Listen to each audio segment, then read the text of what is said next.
Welcome to the All Hoops Podcast. I'm your host, Steve Inman, joined as always by my co-host and producer to the stars, Chris Brito. Draymond Green's immediate NBA future is in doubt. So is Donovan Mitchell's, perhaps. We'll also talk the Clippers' highs and the Pistons' lows. But before we get to all that, Chris, a lot of NBA action, but how are you? Hey Stevie, happy to be here in another episode of the All Hoops podcast. We just had Jalen Brunson score 50 points Friday night against the Phoenix Suns. We're going to talk about Donovan Mitchell. We're going to talk about Draymond Green. Um, but really quickly back to Jalen. How incredible was that performance, Stevie? I mean, it was awesome.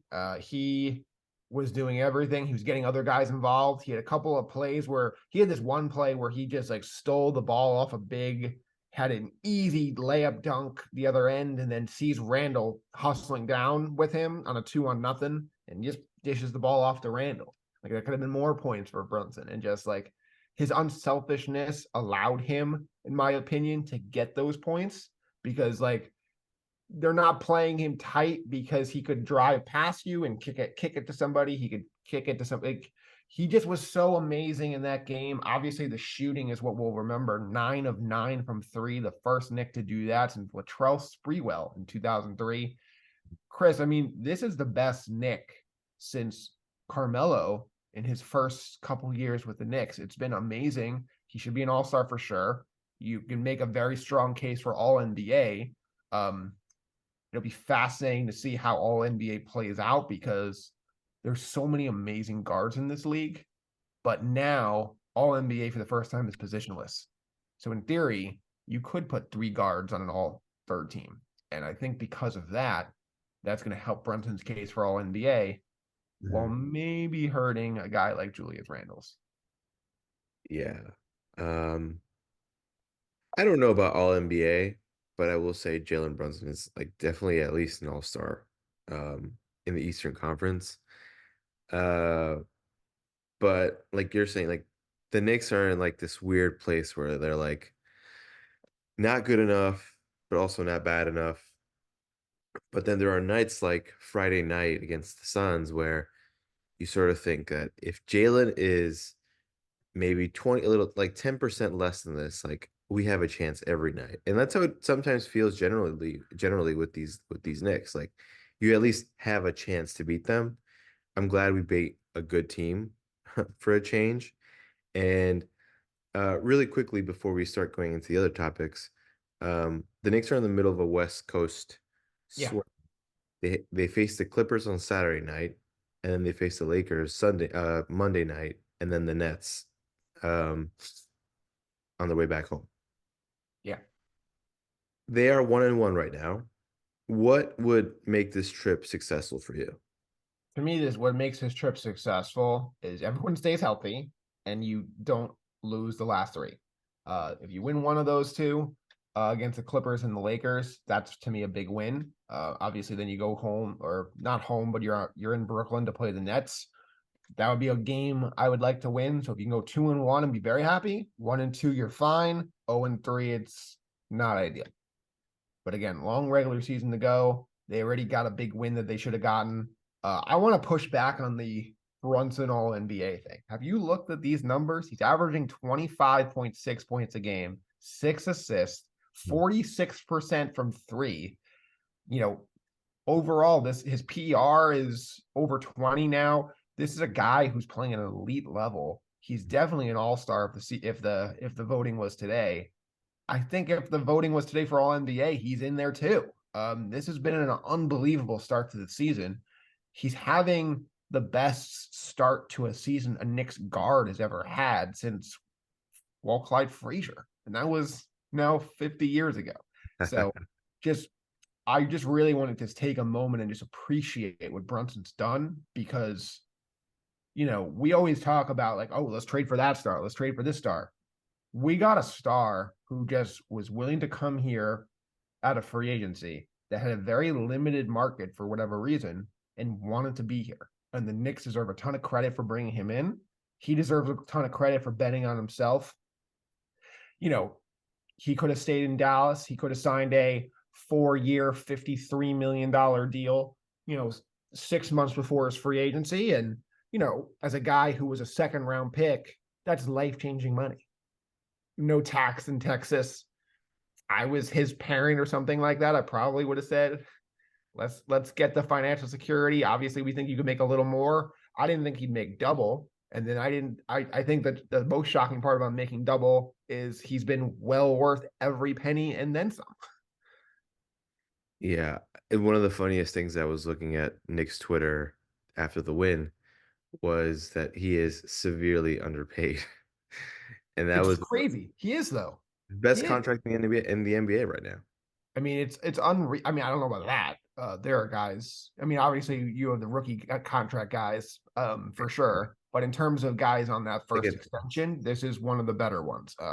Making 26 million this year. It actually goes down to 24.9 next year, and then he has a $25 million player option that he'll likely decline. So you have him for this year, you have him for next year, and then you get him on an extension after that. And the way things are going, I don't see why they wouldn't be able to get him on a $40 million a year extension that both sides would be happy with. oh yeah. How many times has this like song and dance about signing a free agent doesn't go well? You had to cite Walt Clyde Frazier in order for you to say like this doesn't really happen to the Knicks often where they get it right. Well, And I he's think, already the best free agent they've ever signed, ever. well, yes, A.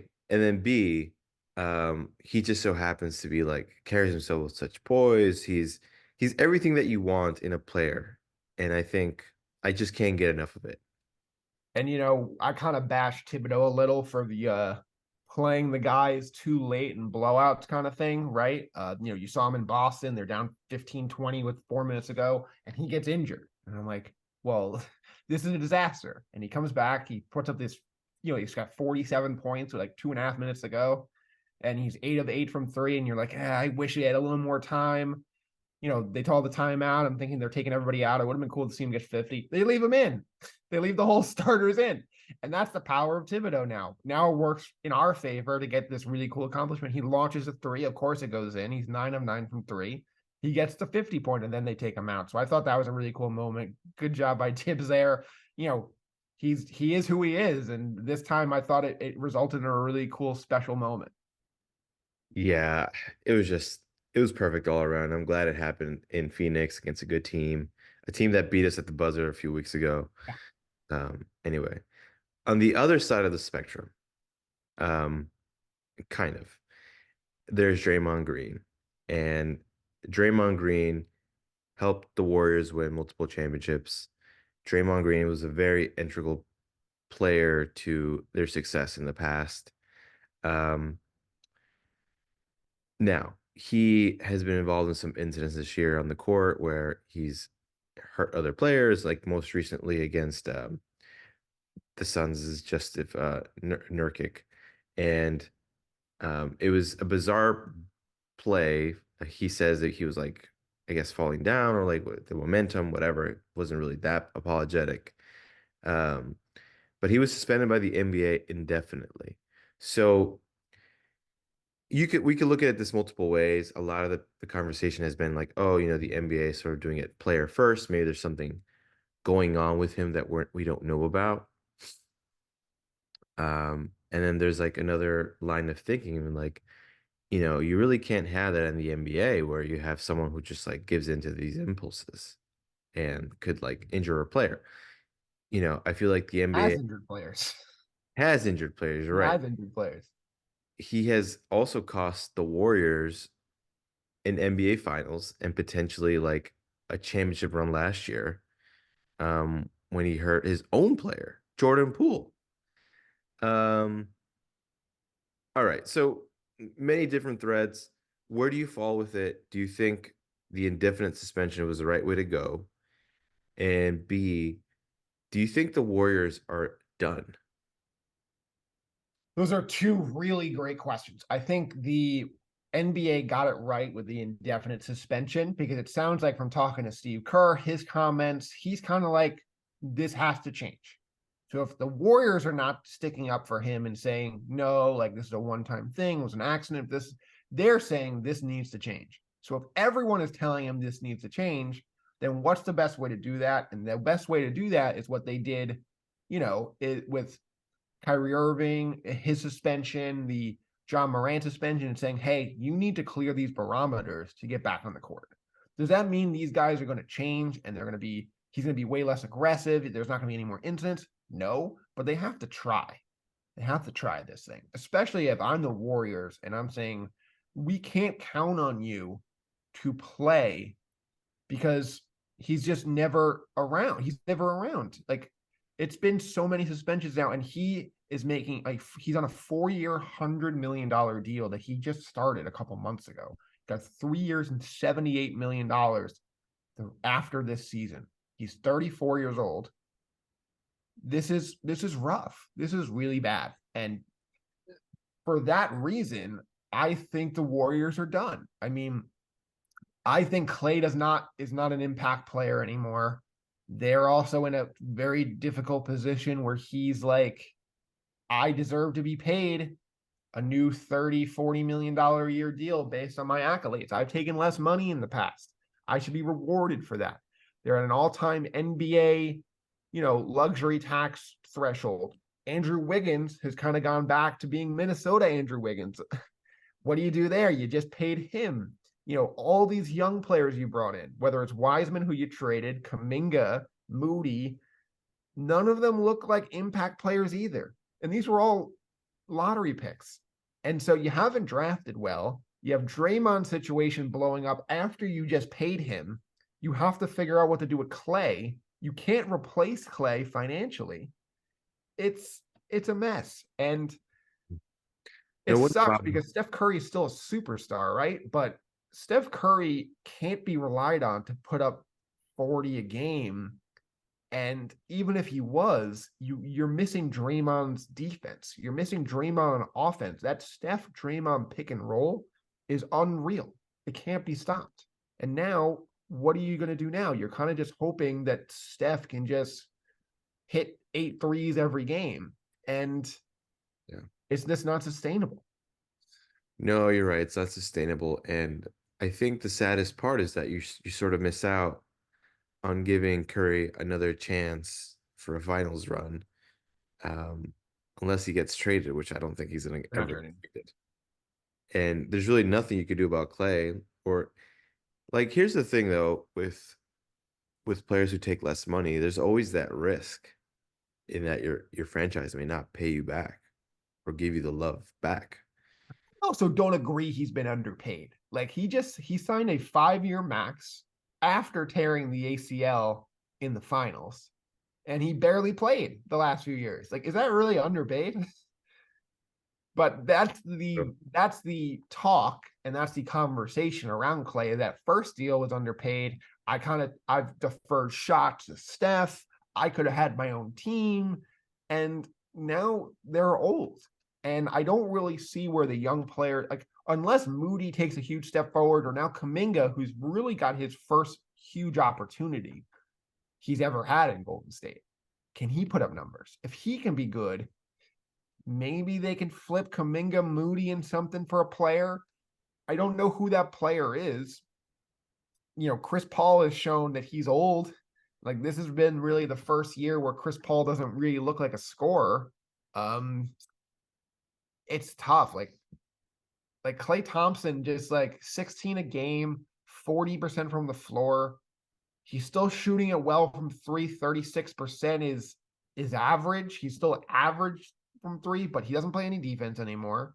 And I don't really see how this improves on a new contract. He's going to be 34 in April. Yeah. I think the Warriors that window is like close to very, very shut unless they do the things that you've mentioned. And even that seems like a really difficult. Well, it kind of makes sense why Bob Myers left, right? Like, I think he knew when Rome was collapsing and kind of just like said, okay, not my problem. Well, it's amazing because he was talking on TV to Charles Barkley the other day. I don't know if you heard this.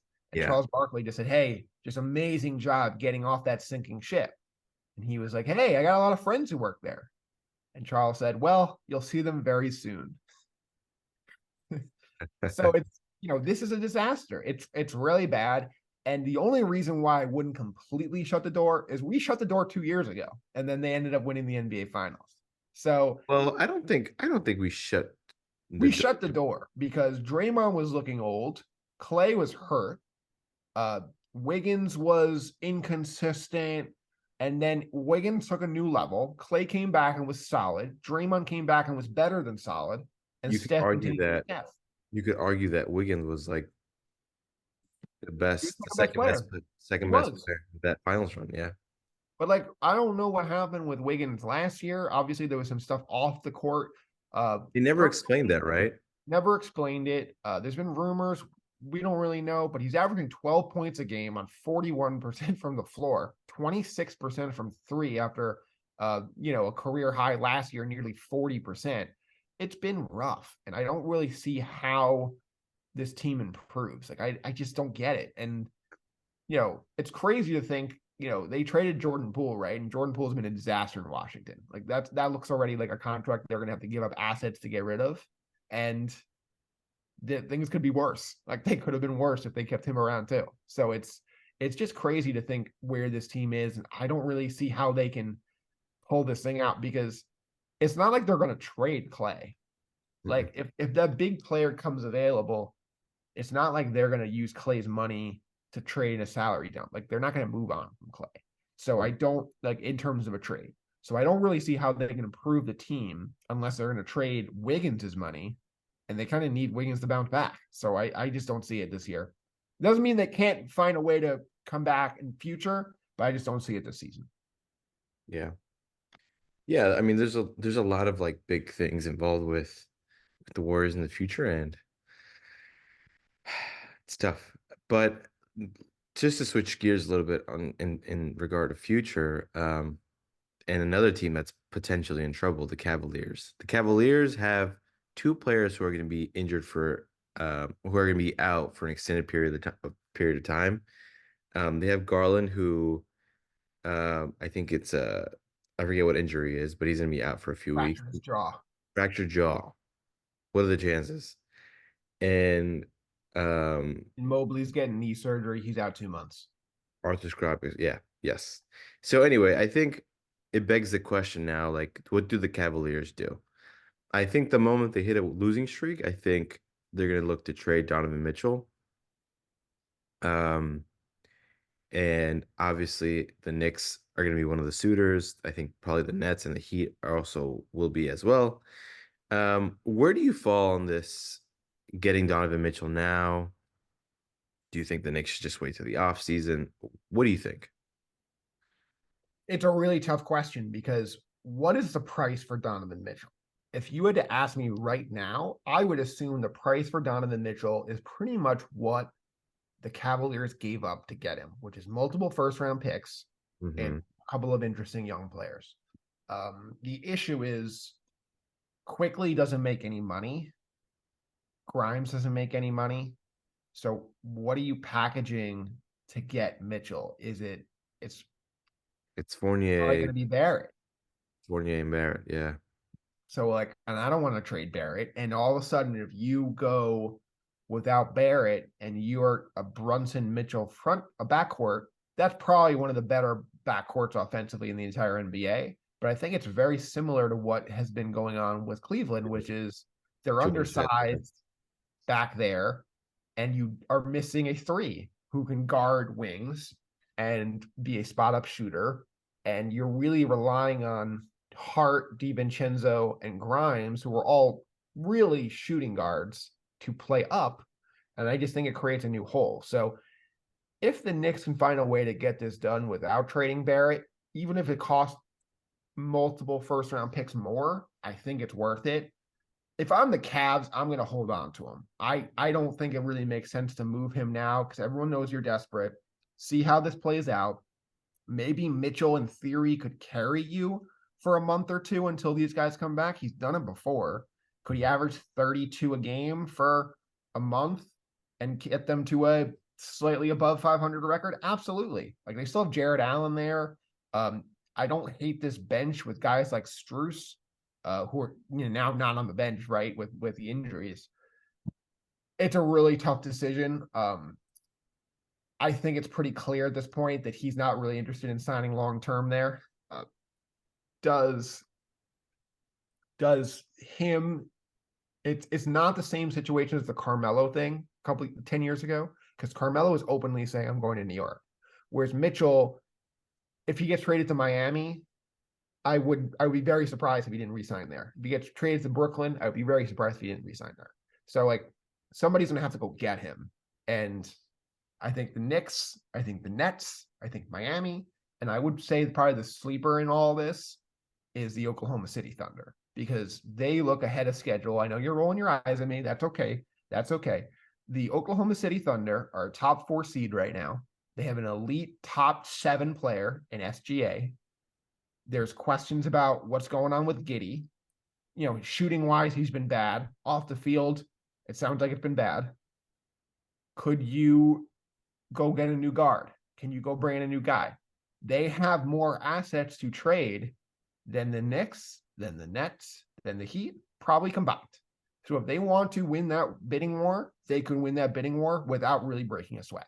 And so Well, does Donovan Mitchell want to go to another small market team though for the third time? I don't think he would, but he's under contract for a year and a half.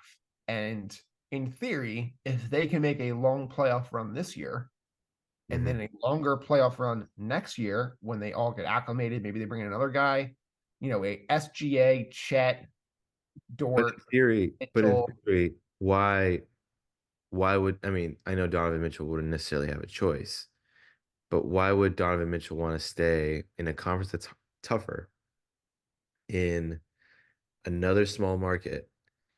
And I think he wants to win. I think he's never really made right, a run. There's never been a run.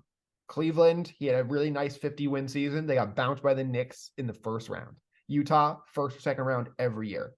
They make a second round this year and they go to a Western Conference Finals next year, both of which to me are very doable with him under helm. I would not be surprised if he resigned there. Paul George resigned there and said, "Get me out after a year." I don't see why it couldn't be different with Mitchell, where he goes, "Let's take a chance on this." And that's why if you're the Knicks, you got to go get him. This is not a situation like last year where you said they'll come back to us, especially with Cleveland. Like part of the reason Cleveland's in the situation they're in is because of the Knicks and because they got bounced so badly in the first round, where we went from Twin Towers, Jared Allen, Evan Mobley. This works. This is fun. They're young guys. They're going to get better. To this doesn't work. We're not sure if either one of them can be a featured big. And now Mitchell's wondering if there's a future in Cleveland. And that part of that is because of the Knicks. And so I think there's a little bit of animosity, especially with how the Knicks and Cleveland were pretty much the final 2 finalists for Mitchell the first time.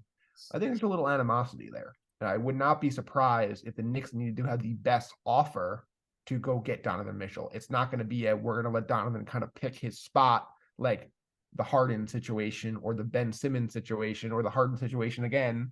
So it'll be fascinating to see how this plays out, but I don't think the Cavs are going to be bad enough where they're going to be like, okay, let's pack up shop. Let's get this going. And the Garland Mobley injuries as of now don't seem like they're long term enough where it's going to literally destroy their season. So I think they're going to hold on to them. The hope, if you're a Knicks fan, is they have another first round and out season. And then they wind up saying, we can't let this guy go for nothing. We're going to move him in the offseason. I'm of a similar like belief as you, but I just the fear that Donovan Mitchell won't fit defensively does like boggle my mind. Offensively, you could probably keep up with anybody in the league. I'm less concerned with that if you can keep Barrett. If you can keep Barrett and he's your 3, I feel a lot more comfortable with it than if you're losing Barrett and you're playing 3 undersized guys at the 3, an undersized guy at the 2 in Mitchell, and an undersized guy at the 1 in Brunson. And I think Thibodeau is so important to this organization. He's so involved in the organization. I don't think he'd let that happen. Like, I really don't think they would let that happen, especially knowing what they know now. Like, we have a whole few months. Like, we were talking about this in the winter, and I feel like, or I'm sorry, in the summer, the off season, and we kind of know way more about that fit now than we did then. So I don't think they'd let that happen, and we'll see how it plays out. I still think I still think if he gets traded this year, he's going to be at Miami Heat. They're due. I think Miami is to me that presents the biggest challenge, and frankly, it makes the most sense. Because like I don't think Cleveland wants to take a huge step back. And if they can't get Barrett from New York, I Get think they would be happy Vasquez. with Tyler Hero.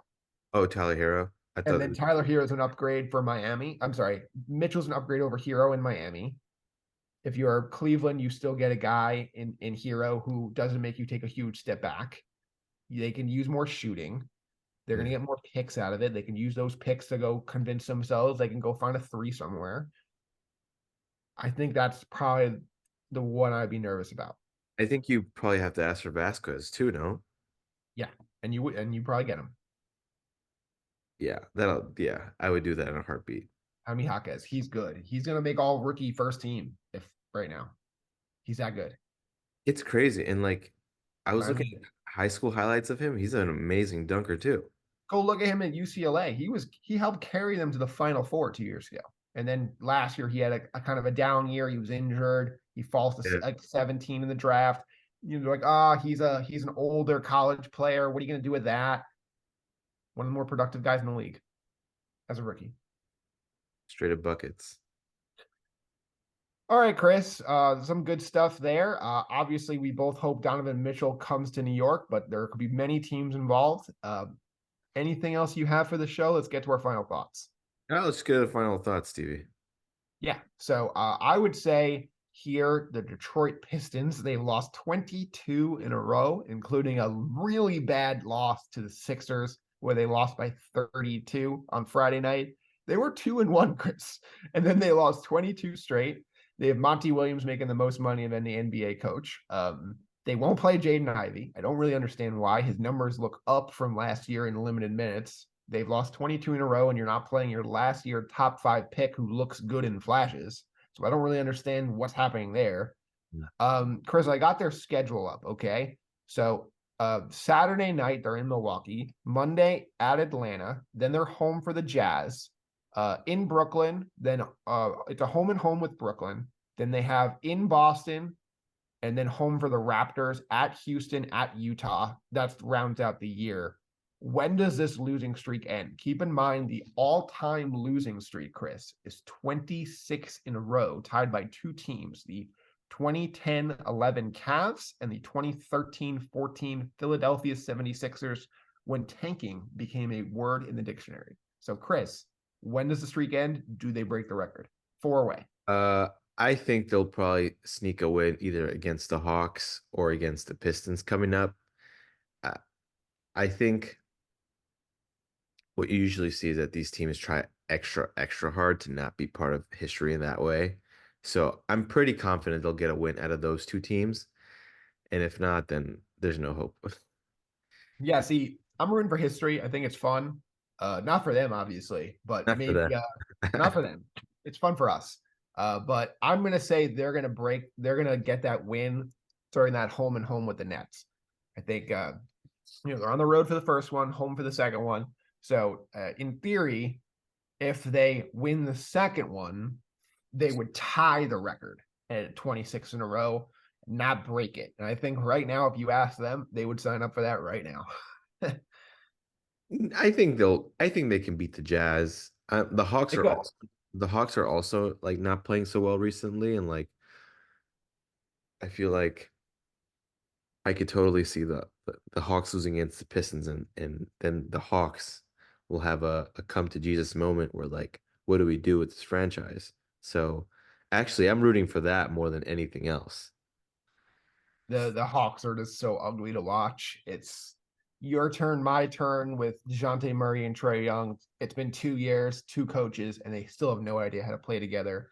Jalen Johnson looked good. He got hurt.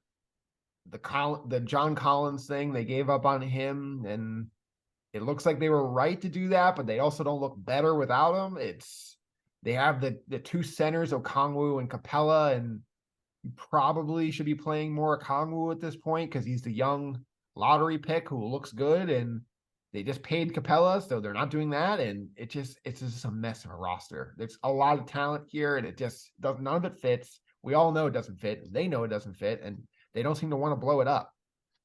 Yeah, it's tough, dude. I don't know what to do with the Hawks. I mean, I think you start by trading Trey, but like, are you gonna get a good value for Trey No, anywhere?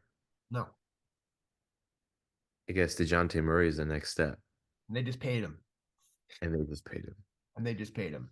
He's probably Anything else you got for the show, Chris? you know what? He's a guy who would actually make a lot of sense next to Garland. Yeah, but I don't think Mitchell makes a lot of sense next to Trey. Yeah, you're right. No, I He'll be wasn't like, even no thinking. way. I wasn't even thinking of Donovan Mitchell, but you're right. He makes no sense next to Trey. No.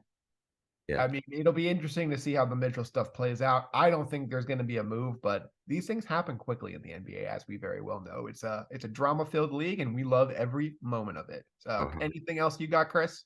No, that's it. But I think I'm looking forward to the rest of this West Coast trip for the Knicks, and then um, curious to see what happens with Draymond Green, as we talked about earlier. And um, oh, actually, do you have any reflections on the in-season tournament? Actually, before we go.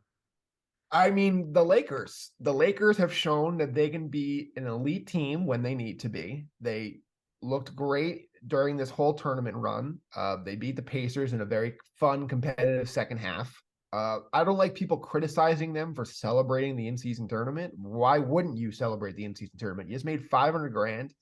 Um, it's another accomplishment for LeBron's legacy. He looked great. Anthony Davis, who has been criticized for basically 5 years, he looked as good as he's looked in an LA uniform. Why Yeah. wouldn't we celebrate that? And I think like these expectations for the Lakers that they're like supposed to be better than everybody else, and it's like championship or bust, and we don't care about these little things like these season tournament. I don't know why you would think that way. Like this is a cool accomplishment. They're the first ever NBA in-season tournament champs, and as the years go on, I think there'll be more appreciation for this, especially when LeBron is retired and we go, wait a second, this guy put up 42,000 points.